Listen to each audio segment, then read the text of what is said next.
Great day for some fishing there, Bubba. I'm gonna catch me some catfish there, Odie. Yee! Look at that there gator. That's a dog gator there, Odie. Looks like it has the cancer or something. It's all black. Yee! It's huge. Wait a minute, Odie. Looks like there's a bunch more than black gators coming upstream. I don't think those are gators, Bubba. I think it might... Are they catfish? I don't think so. I think it might be some type of black gunk. Black junk? Gunk. Black gunk. Oh, black gunk. I think it might be oil. Oil? I use oil for my right there shrimping boat. Yee! Where'd you think the oil is coming from?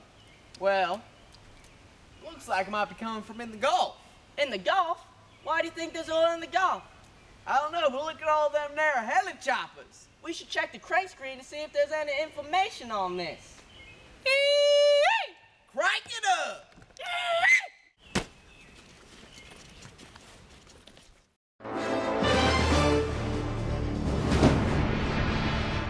Hello, and welcome to PB&J News at 5. Today's major story, the ongoing oil spill in the Gulf of Mexico. What began as a fatal explosion on BP's Deepwater Horizon rig has become an international calamity, with an estimated 1 to 4 million gallons of crude oil gushing into the ocean each day. Engineers from BP and the federal government have been working together to attempt to find a way to plug the leak, though none have yet worked. There has been speculation that this tragedy was allowed to occur because of an agency capture. This happened when companies in the private sector became too close to a federal regulatory agency. Breaches in regulation were overlooked, and safety hazards went unchecked. In response to what has been called the worst environmental disaster in American history, countless interest groups such as Greenpeace have taken action, lobbying for changes in Congress and mobilizing grassroots movements. Reporting from Louisiana, field correspondent Daniel Sawyer.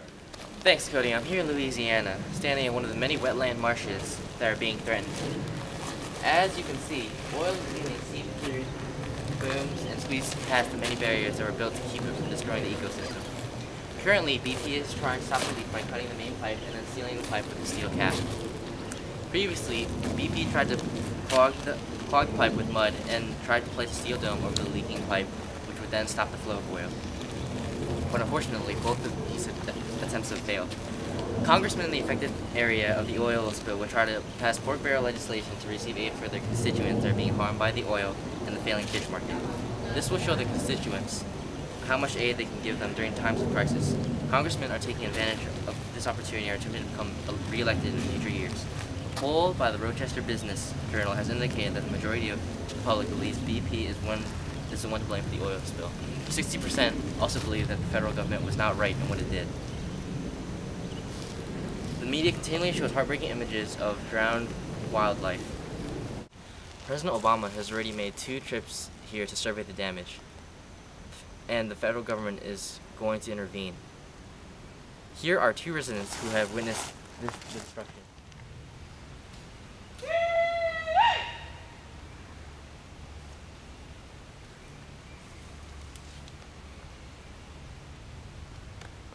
So we've moved further upstream, and we're going to talk to the local fishermen about how the oil has affected them.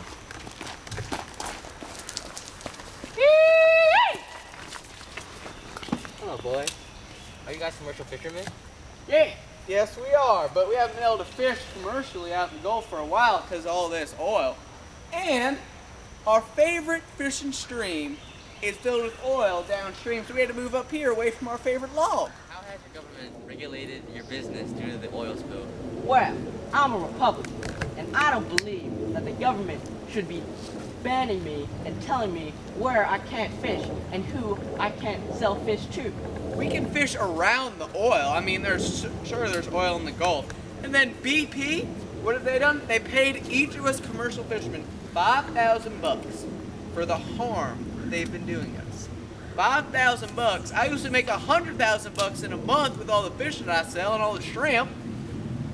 Well, because we have a mixed market and because the government is somewhat involved in the economy, they're not letting me sell oiled oiled and disgusting fish to our consumers to protect them. But what about us? We're an interest group, us fishermen.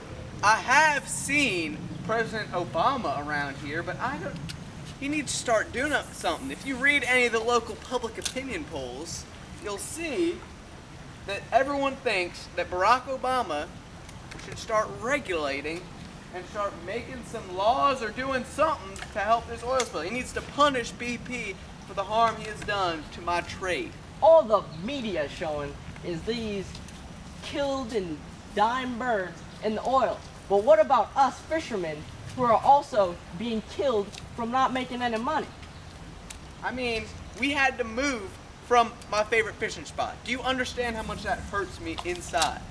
Deep. We fish on a log, and now we're fishing on the shore, and I'm not catching anything. That's your time. Anytime, just get the oil out of my Gulf. So this is how the oil spill has affected residents of the area. Back to you, Cody. Thank you, Daniel. We've received word that President Obama will visit the Gulf Coast again this week, showing how he is the most visible member of American politics. He has been displaying many of his informal powers as president, conducting international affairs and addressing the public. The media has also played a large role in the public's reaction to this crisis. It has fulfilled its role as gatekeeper by choosing which stories to broadcast to the public. There has also been division of responsibility between state and federal governments. As a part of its cleanup effort, the federal government has deployed thousands of troops to the affected areas. The states affected by the spill have also made efforts to raise volunteer groups to help clean what they can. Well, folks, that's all the time we've got, but thanks for tuning in.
I don't like this idea. I'm so scared.